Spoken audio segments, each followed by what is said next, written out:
অনেকেই আছে যারা ডেটা সায়েন্সের মতো কোর্সও করার পর ভালো জায়গায় চাকরি পায় না।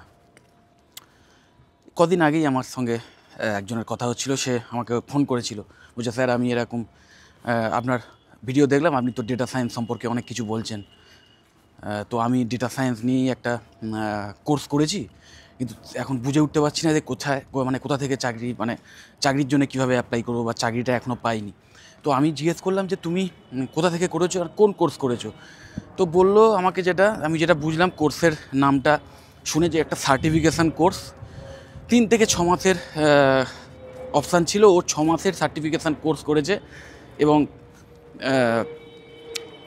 ইনস্টিটিউটের আমি নাম এখানে আনছি না, তো যাই হোক সেখান থেকে করেছে। এবং সেই ইনস্টিটিউট কমিট করেছিল কোর্স করানোর আগে যে প্লেসমেন্ট নাকি পাবেই। প্রায় 1.5 লাখ টাকার কোর্স ছিল। ওকে, 1.5 লাখ টাকার কোর্স ছিল। স্টাডি মেটেরিয়াল পাঠিয়ে দিয়েছিল, অনলাইন কোর্স, এবং স্টাডি মেটেরিয়াল রেগুলার পাঠাতো। অনলাইন ক্লাসও বোধহয় হতো, কিন্তু ও অ্যাটেন্ড করতে পারতো না যেহেতু ওয়ার্কিং। তো যাই হোক, তো আলটিমেটলি কমিট করেছিল যে ভালো জায়গায় প্লেসমেন্ট দেবেই, এরকম একটা কমিট করেছিল সেই ইনস্টিটিউট থেকে। কিন্তু আলটিমেটলি কোর্স কমপ্লিট হয়ে গেছে, 6 মাসের কোর্স, কিন্তু আলটিমেটলি কোর্স কমপ্লিশনের পর ওই চাকরির আর কোনো প্লেসমেন্টের কোনো ব্যাপারই ছিল না।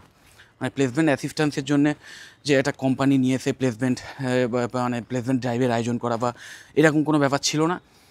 বেসিক্যালি তাদের তো অনলাইন প্ল্যাটফর্ম, তো অনলাইন প্ল্যাটফর্মেও ভেবেছিল, মানে ওদের বলা হয়েছিল যে অনলাইনেই নাকি তাদের ইন্টারভিউ হবে, অনলাইনেই কনফারেন্সের মাধ্যমে প্লেসমেন্ট ড্রাইভের আয়োজন হবে। তো সেইগুলো হয়নি এবং এখন রীতিমতো দিশেহারা হয়ে পড়েছে। ওকে, এবং সবচেয়ে বড় কথা যেটা প্রবলেম হচ্ছে, যে ও বিভিন্ন জব সাইট থেকেও, যেখানে ওর জব রোল ওয়াইজ চাকরি আছে, সেই সব জায়গায় ও অ্যাপ্লাই করেছে, কিন্তু কোনো রিপ্লাই আসছে না সেখান থেকে কোনো ইন্টারভিউয়ের জন্য কোনো ডাক আসছে না। খুব চিন্তায় পড়ে গেছে। তো আমি ওকে যেটা বললাম সেটাই আজকে তোমাদেরও বলছি, যে আমি বারবার একটা কথা বলেছি যে ডেটা সায়েন্স কিন্তু একটা বড় ফিল্ড, এবং তার মধ্যে একজন গ্র্যাজুয়েশন করার পর কোনো স্টুডেন্ট যেটা টার্গেট করে সেটা হচ্ছে বিজনেস অ্যানালিটিক্সের উপর। তো MBA এর মতো কোর্স করতে হবে এবং কোনো রেকগনাইজড ভালো কোনো কলেজ থেকে করতে হবে, যে কলেজে অলরেডি প্লেসমেন্ট রেকর্ড ভালো মানে অ্যাটলিস্ট প্লেসমেন্টের জন্য যে কোম্পানিগুলো আছে সেগুলোর সাথে টাই আপ করে তারা যে প্রতি বছর প্লেসমেন্ট ড্রাইভটার আয়োজন করে, তার কোনো প্রুফ আছে প্রিভিয়াস ইয়ারে। ওকে, তো সেইগুলো তাদের সাইট থেকেই দেখতে পাবে, বা তাদের ফেসবুক পেজ থেকে দেখতে পাবে যে সেই কলেজের সঙ্গে কোম্পানিগুলো টাই আপ আছে কিনা। ওটা কিন্তু ভীষণ ইম্পর্টেন্ট, কারণ মনে রাখবে তুমি ইভেন ধরো বিশাল বড় একজন ইনভেন্টার, তো তুমি বিশাল কিছু একটা ঘরে বসে আবিষ্কার করে নিয়েছো, যেটা হয়তো যুগান্তকারী কোনো বস্তু, কিন্তু তুমি যদি সেটাকে সেল না করতে পারো না, তাহলে আলটিমেটলি সেটা থেকে তুমি কোনো প্রফিট পাবে না। তো আলটিমেটলি তোমাকে কোনো মার্কেটারের কাছে যেতেই হবে, যে তোমার ওই বস্তুটা সেল করবে। সেখানে এই যে স্কিল যেগুলো এই ছোটোখাটো, যে কোনো ছোটোখাটো বলে বলছি না, যে কোনো জায়গায় certification course, so-called short term course, যেটা করার পর অনেকে দাবি করে যে চাকরি দেবে অমুক তমুক, এবং তারপর আলটিমেটলি সেই কমিটমেন্ট রাখে না। সেই সব জায়গায় থেকে তো ওই অ্যাসিস্ট্যান্সটা যদি না পাওয়া যায় প্লেসমেন্টের ক্ষেত্রে, সেটা কিন্তু প্রবলেম। কারণ তোমার মধ্যে যদি কোয়ালিটি থাকে, তাও এই সমস্ত প্লেসমেন্ট অ্যাসিস্ট্যান্সের প্রয়োজন হয়। আর সেখানে এই 3 মাস 6 মাসের মধ্যে কতটা শেখানো হয় বা কতটা ইনডেপথে পড়াশুনো করানো হয়, সেটা নিয়েও যথেষ্ট সন্দেহ আছে। সেই জন্য আমি সবসময় বলি ফুল টাইম কোর্স করো, ফুল টাইম কোনো গ্র্যাজুয়েশান, যারা ক্লাস 12-এর স্টুডেন্ট তারা অবশ্যই ফুল টাইম কোনো গ্র্যাজুয়েশান কোর্স করো, এবং সে যেটার মধ্যে তুমি ডেটা সায়েন্সের জন্য প্রয়োজনীয় সমস্ত সাবজেক্ট সেইগুলো নিয়ে পড়াশুনো করতে পারবে, সেরকম কোর্স গ্র্যাজুয়েশানের ক্ষেত্রে বাছো। ঠিক তেমন গ্র্যাজুয়েশানের পরে ফুল টাইম MBA কোর্স বাছো, যার মধ্যে ডেটা সায়েন্সের বিভিন্ন সাবজেক্ট শেখানো হয়, এবং MBA স্পেশালাইজেশান বিজনেস অ্যানালিটিক্স অথবা ডেটা সায়েন্স এই টাইপের আরও অনেক থাকতে পারে, ডেটা অ্যানালিটিক্স এই টাইপের স্পেশালাইজেশানও থাকতে পারে। তো এবার হবে কি, এই ফুল টাইম MBA কোর্স 2 বছর ধরে যদি করতে পারো, হবে কি সেই MBA কলেজে একদম প্রফেশনাল ফ্যাকাল্টি মেম্বার্স, এবং অবশ্যই ফুল টাইম আমি চাইছি, যেখানে ডাইরেক্ট গিয়ে কলেজে ভিজিট করে, রেগুলার ক্লাসরুমে ভিজিট করে ক্লাস করতে হয়, সেরকম জায়গা থেকে করলে অনেক বেটার শিক্ষা পাওয়া যায়।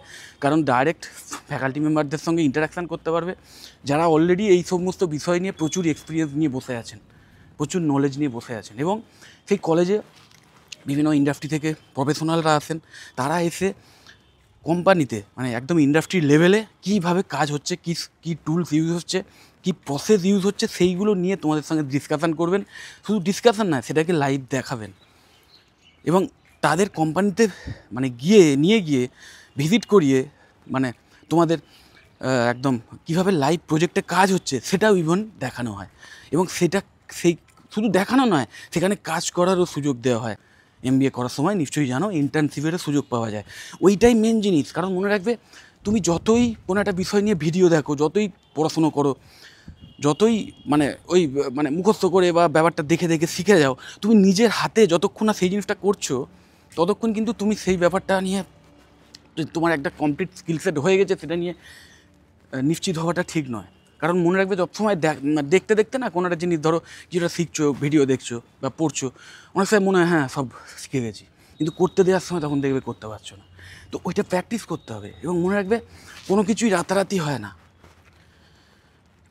অবশ্যই স্মার্ট ওয়ার্কের ব্যাপার আছে এবং একজনের ক্যাপাসিটি একরকম। কেউ একটা জিনিস একদিনে থেকে, কেউ 10 দিনে থেকে, কিন্তু ওই সময়টা দিতে হবে। যার যেটুকু সময় দরকার সেটা কিন্তু দিতে হবে। ওই রাতারাতি 3 মাস 6 মাসের কোনো বা 1 বছরের শর্ট টার্ম কোর্স ওইভাবে না ভেবে আমি সবসময় বলবো ফুল টাইম এমবিএ কোর্স করো। মানে গ্র্যাজুয়েট যারা, অথবা যারা ওই ক্লাস 12-এর স্টুডেন্ট, তারা 4 বছরের কমপ্লিট গ্র্যাজুয়েশান কোর্স করো, যার মধ্যে এই বিষয় নিয়ে শেখানো হবে। এবং শুধু করলেই হবে না, সেটা করার সময়তেও এই যে সমস্ত অনলাইন সোর্সগুলো আছে সেগুলো থেকে বিভিন্ন টিউটোরিয়ালস নিয়ে সেটা দেখো, সেটা পড়াশুনো করো এবং সেই মতো প্র্যাকটিস করো। মানে কলেজের বাইরে গিয়েও, কলেজের মধ্যেও যে সমস্ত এই প্র্যাকটিস সেশানগুলো হবে বা এই লাইভ সেশানগুলো হবে, সেগুলোর বাইরে গিয়েও তবেই কিন্তু স্কিল সেট তৈরি হবে। একটা পাইথনের প্রোগ্রামিং যখন তুমি করবে, যখন কোনো মানে একটা লজিক ধরো সেট করে সেটাকে তুমি পাইথনে যখন কোডিং করার চিন্তা করছো, সেটা যখন করবে তখন দেখবে তোমার অটোমেটিক্যালি, মানে তুমি যদি ধরো ভিডিও দেখছো যখন, তখন মনে হবে হ্যাঁ এটা আমি করতে পারবো, কিন্তু যখন তুমি নিজের হাতে করবে না, তখন দেখবে প্রবলেম হবে, তখন অনেক ভুলভাল হয়ে যেতে পারে। তো ওইটা প্র্যাকটিস করতে হবে রেগুলার প্র্যাকটিস করে করে তোমায় কিন্তু অভ্যেস করতে হবে। তখন দেখবে ব্রেনের মধ্যে কোনো একটা মানে ফর্মুলা এসে গেলে সেই ফর্মুলাটাকে কীভাবে তুমি মানে কোডিংয়ে কনভার্ট করবে সেটা অটোমেটিক্যালি হয়ে যাচ্ছে। মনের মধ্যে ভাবছো আর হাতের মধ্যেও মানে টাইপিংয়েও হয়ে যাচ্ছে, এটা অটোমেটিক্যালি হবে। তখন দেখবে যে কোনো ফাংশান রান করাতে কোনো প্রবলেম হচ্ছে না, ইজিলি হয়ে যাচ্ছে, যেটা কিন্তু ইম্পর্টেন্ট। এবং তারপরেও ভীষণ ইম্পর্টেন্ট যেটা হচ্ছে, সেটা সফট স্কিল, কমিউনিকেশান স্কিল।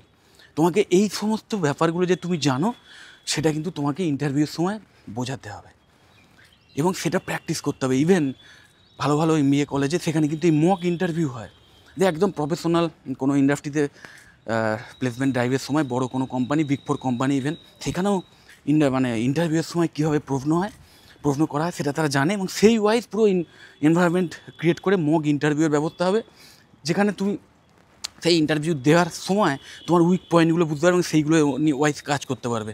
যত প্র্যাকটিস করতে পারবে তত বেটার হতে পারবে। তো এই সমস্ত ফেসিলিটিসগুলো কিন্তু তোমরা ফুল টাইম যদি কোর্স করো তবেই পাবে, শর্ট টার্ম কোর্সে পাবে না বা অনলাইন কোর্সে পাবে না। আমি জানি না, হয়তো এমন জায়গায় অনলাইন কোর্স আছে, আমি সব খারাপ বলছি না, কারণ সব বিষয় নিয়ে আমারও জানা সম্ভব নয়। আমি যেটুকু জানি সেটা নিয়ে তোমাদের বললাম। তো আমার ধারণা ওয়াইজ সবসময়তেই, শুধু এই ডেটা সায়েন্স বলে নয়, যে কোনো বিষয় নিয়ে যদি কমপ্লিট নলেজ চাও, আজকের যুগে সব কিছুই অনলাইনে পাওয়া যায়, কিন্তু অনলাইনে পাওয়ার মেন যেটা প্রবলেম সেটা হচ্ছে লোকে দেখে ভাবে আমি শিখে গেছি। মানে কোনো একটা বিষয় নিয়ে ভিডিও দেখলো, দেখার পরে ভেবে নিল যে এটা আমি পারবো, প্র্যাকটিস আর করলো না। কিন্তু সেটা কিন্তু যদি রেগুলার একটা ক্লাসে গিয়ে, ক্লাসরুমে গিয়ে ট্র্যাডিশনাল ওয়েতে যে পড়াশোনাটা হয় সেইখানে গিয়ে যদি করো, তাহলে সেখানে হাতে কলমও করতে হবে। অবশ্য সব কলেজ সেটা ফলো করে না, আমি ভালো কলেজের কথা বলছি। তো অবশ্যই সেই সমস্ত ভালো কলেজ সম্পর্কে খোঁজখবর নাও, নিয়ে সেই রকম জায়গায় অ্যাডমিশান নাও। যদি এই টাইপের কোনো কলেজ নিয়ে আমার থেকে কিছু জানতে চাও, তাহলে অবশ্যই আমাকে কল বা হোয়াটসঅ্যাপ করতে পারো, আমি অবশ্যই তোমাদের হেল্প করে দেবো। যদি মনে হয় ভিডিওটা হেল্পফুল, অবশ্যই লাইক করো। চ্যানেলে যদি সাবস্ক্রাইব না করে থাকে এক্ষুনি সাবস্ক্রাইব করে নাও, আর ভিডিওটা যতটা পারো শেয়ার করে দিও। টাটা।